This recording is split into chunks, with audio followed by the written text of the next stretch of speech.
Halo, assalamualaikum warahmatullahi wabarakatuh. Selamat pagi menjelang siang teman-teman.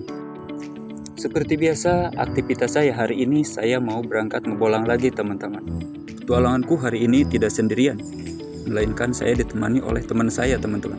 Misi kami hari ini adalah menangkap ikan di kolam milik saya. Cukup lumayan jauh dari tempat saya tinggal untuk sampai ke tempat tujuan.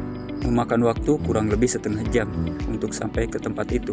Setelah kurang lebih setengah jam kami berjalan kaki, akhirnya kami sampai juga ke tempat tujuan teman-teman. Dan ini adalah kolam ikan yang saya ceritakan tadi teman-teman. Dan tidak menunggu lama saya langsung membobol gawang tersebut. Maksud saya tanggul tersebut teman-teman. Dan ini adalah cara yang sering saya lakukan ketika saya mau mengambil ikan dari kolam ini teman-teman. Karena menurut saya, cara seperti ini adalah cara yang paling cepat dan tepat untuk membuat air cepat kering dibanding menggunakan metode lain seperti disedot memakai sitrun.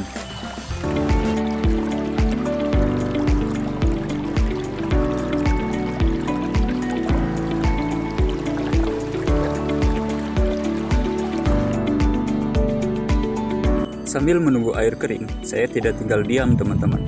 Saya turun ke dalam kolam untuk mengambil sampah dan membuang lumut-lumut yang ada di dalam kolam. Tujuannya adalah ketika setelah kering kami dengan mudahnya mengambil ikan-ikan, tidak sembunyi di bawah lumut tersebut. Dan di sini juga saya memasang serokan teman-teman. Tujuannya adalah jika ada ikan yang terbawa hanyut oleh air, maka ikan akan nyangkut di serokan itu teman-teman dan tidak terbawa air ke bawah. Dan ini adalah cara efektif untuk menahan ikan yang hanyut agar tidak terbuang sia-sia.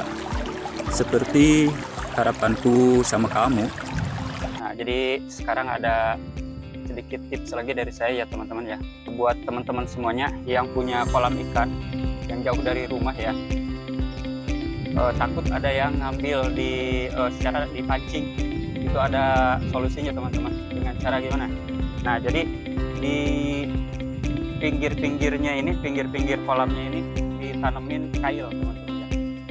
Itu insya Allah orang yang mancing itu nggak bakalan dapat teman-teman. Jangankan orang lain, kita sendiri yang punya kolamnya itu nggak bakalan dapat teman-teman ya. Jadi seperti itu. Jadi kalau kita harus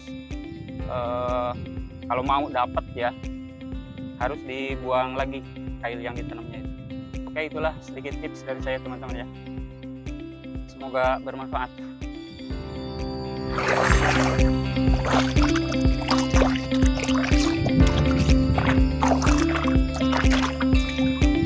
Udah kelihatan guys, ikannya udah kelihatan.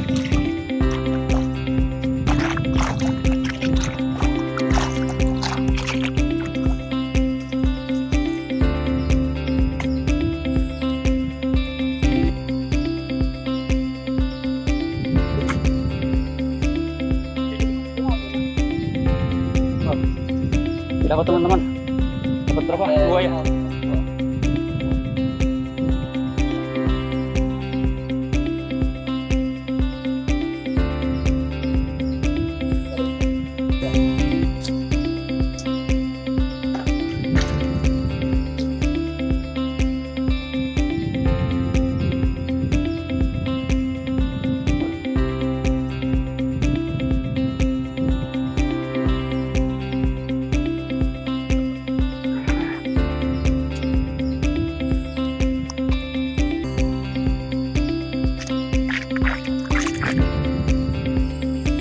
Dan di sini saya melihat teman saya merasa kesulitan sekali teman-teman. Cara mengambil ikan yang pandai sekali bersembunyi di bawah akar tirai yang memenuhi kolam ikan tersebut.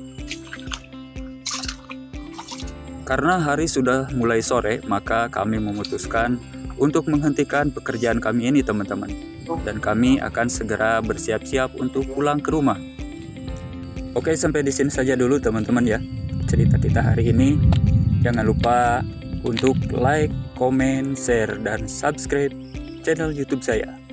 Oke, assalamualaikum warahmatullahi wabarakatuh.